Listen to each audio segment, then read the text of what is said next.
नमस्कार दोस्तों, हमारे चैनल गैर सरकारी जॉब में आपका हार्दिक स्वागत है। एक भर्ती जिसको लेकर के काफ़ी लंबे समय से हमारे जो युवा है इसके अंतिम परिणाम को लेकर के इंतज़ार कर रहे हैं कि सर इसकी जो ज्वाइनिंग है वो ज्वाइनिंग कब होगी। और कुछ जो युवा है जो डीवी के अंदर डॉक्यूमेंट वेरिफिकेशन के अंदर अनुपस्थित थे, उन्होंने भी बोला है कि हमारा जो डीवी है वो डीवी की जो प्रक्रिया है वो प्रक्रिया कब से शुरू होगी। और शिथिलता को लेकर के भी जो काफ़ी जो युवा है वो इसका इंतजार कर रहे हैं। जी हाँ, मैं बात कर रहा हूँ कंप्यूटर अनुदेशक को लेकर के, जिसको लेकर के आज हमारे कर्मनिष्ठ नेता उपेंद्र यादव जी ने RSSMB के जो चेयरमैन है उनसे वार्तालाप की। और वार्तालाप करने के बाद में उन्होंने किस प्रकार से आप लोगों के अंतिम परिणाम को लेकर के, आप लोगों की शिथिलता की प्रक्रिया को लेकर के और आप लोगों के जो डीवी के अंदर अनुपस्थित अभ्यर्थी थे उनके लेकर के किस प्रकार से उन्होंने बोला है, इस वीडियो के माध्यम से हम लोग पूरी चर्चा करने वाले हैं। तो वीडियो को पूरा देखें, बिल्कुल भी स्किप ना करें। चैनल के ऊपर नए हो तो चैनल को सब्सक्राइब कर दे और बेल आइकन दबाना ना भूले ताकि नया नोटिफिकेशन आपके पास सबसे पहले पहुंच सके। एक भर्ती जिसको लेकर के राजस्थान की धरती से लेकर के गुजरात की धरती तक इतना लंबा संघर्ष किया और संघर्ष के बाद में आप लोगों के लिए जो कंक्लूजन है वो कंक्लूजन ये निकला है कि आपकी जो डीवी डॉक्यूमेंट वेरिफिकेशन की जो प्रक्रिया है वो प्रक्रिया समाप्त कर दी गई।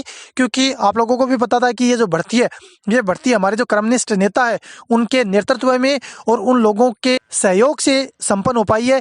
और जिसके अंदर आप लोगों की जो भर्ती है इसको लेकर के आप लोगों को भी बताया कि 9 तारीख को हम लोगों ने मीटिंग की। मीटिंग करने के बाद में उसका कोई संतुष्टि भरा जो उत्तर है वो उत्तर हमारे को नहीं मिल पाया था। फिर उसके बाद में 11, फिर उसके बाद में जो कंटिन्यू आप लोगों के लिए मीटिंगें चलती आई है। और इसी भर्ती को लेकर के जो विवाद हुआ था उस विवाद के कारण हमारे कर्मनिष्ठ नेता उपेंद्र यादव जी को भी गिरफ्तार कर लिया गया था। लेकिन आज फिर से इतने समय के बाद में आप लोगों के लिए फिर से RSSMB की जो चेयरमैन है हरिप्रसाद जी शर्मा, उनसे वार्तालाप हुई है। और हरिप्रसाद जी शर्मा से वार्तालाप होने के बाद में उन्होंने आप लोगों के लिए बहुत ही बड़ा जो संतुष्टि भरा जो उत्तर है वो उत्तर दिया है। जिसके अंदर सबसे पहले उन्होंने बोला है कि कंप्यूटर अनुदेशक के अंदर जो प्रार्थी अंतिम परिणाम को लेकर के इंतजार कर रहे हैं कि हमारा जो अंतिम परिणाम है वो परिणाम कब आएगा। तो उन्होंने बताया है कि आप लोगों का जो अंतिम परिणाम है वो अंतिम परिणाम 12 या 13 तारीख को आप लोगों का रिलीज कर दिया जाएगा। जिसमें आप जितने भी जो अभ्यर्थी है वो अभ्यर्थी बिल्कुल भी घबराए नहीं, क्योंकि आपका जो अंतिम परिणाम है या तो 12 तारीख को या 13 तारीख को संपन्न कर दिया जाएगा। उसी के साथ में जो दूसरे प्रार्थी है जो डीवी के अंदर डॉक्यूमेंट वेरिफिकेशन के अंदर जो अनुपस्थित थे और अब लोग वो बोल रहे हैं कि सर हमारा जो डीवी है वो डीवी की प्रक्रिया क्या शेड्यूल दोबारा से जारी होगा। उन लोगों के लिए भी मैं आप लोगों को आश्वासन देना चाहता हूँ कि आप लोगों का डॉक्यूमेंट वेरिफिकेशन की जो प्रक्रिया है वो प्रक्रिया आप लोगों की कल या परसों से शुरू हो जाएगी। डॉक्यूमेंट वेरिफिकेशन आपका संपन्न होने के बाद में अंतिम परिणाम 12 तारीख को रिलीज कर दिया जाएगा। 12 या 13 तारीख को आपका परिणाम है वो रिलीज कर दिया जाएगा।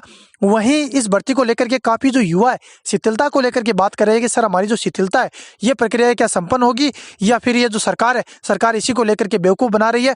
इसी को लेकर के आज हमारे युवा नेता उपेंद्र यादव जी ने वार्तालाप की है। तो उन्होंने बोला है कि ये जो प्रक्रिया है ये प्रक्रिया हम लोग संपन्न करेंगे, लेकिन सबसे पहले आप लोगों की जो जितने प्रार्थी 40 नंबर का जो क्राइटेरिया है वो क्राइटेरिया पास करके इसके अंदर दाखिल हुए हैं उन लोगों का जो प्रक्रिया है वो प्रक्रिया संपूर्ण करने दो। और संपूर्ण करने के बाद में आप लोगों के लिए जो शिथिलता की जो प्रक्रिया है वो प्रक्रिया हम लोग शुरू करेंगे। क्योंकि आप लोगों को भी पता है कि दोबारा से भर्ती करवाना बहुत ही मुश्किल है, क्योंकि चुनावी जो प्रक्रिया है वो सर के ऊपर है और उसी की वजह से दोबारा से भर्ती करवाना मुश्किल ही नहीं नामुमकिन के बराबर है। इस समय आप लोग देखें क्योंकि रेट की भर्ती है वो भी अटकी हुई है और उसके साथ में 2 या 3 भर्तियां सेकंड ग्रेड है और जितनी आगे जो फर्स्ट ग्रेड है और जो भर्तियां होनी है ये भर्तियां संपूर्ण होगी।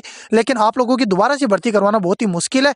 इसीलिए उन्होंने बोला है कि जितने पद रिक्त रहेंगे उतने पदों को हम लोग संपूर्ण रूप से भरेंगे। और ये लोग भरेंगे क्योंकि आप लोगों को पता है कि चुनाव सर के ऊपर है। इन लोगों को अपनी सत्ता बचाने के लिए आप लोगों के पद भरने पड़ेंगे। अगर हम लोग कर्मनिष्ठ होकर के इसी प्रकार से इनके खिलाफ लड़ते रहे और इनके खिलाफ अगर हम लोग इसी प्रकार से जो जितने मुद्दे हैं वो इनके सामने रखते रहे तो इन लोगों को लास्ट में आप लोगों की शिथिलता की प्रक्रिया भी संपूर्ण करनी पड़ेगी। ये आपको जानकारी कैसे लगी? और जितने जो युवा है बिल्कुल भी घबराए नहीं, क्योंकि आप लोगों की जो प्रक्रिया है वो प्रक्रिया बिल्कुल संपन्न होगी। शिथिलता वाले बिल्कुल ना घबराए।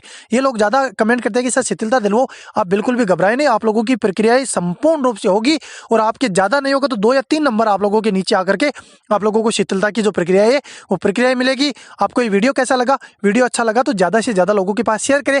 अगर चैनल के ऊपर नए हो तो चैनल को सब्सक्राइब कर दे और बेल आइकन दबाना ना भूले ताकि नया नोटिफिकेशन आपके पास सबसे पहले पहुंच सके। Thank you for watching my video.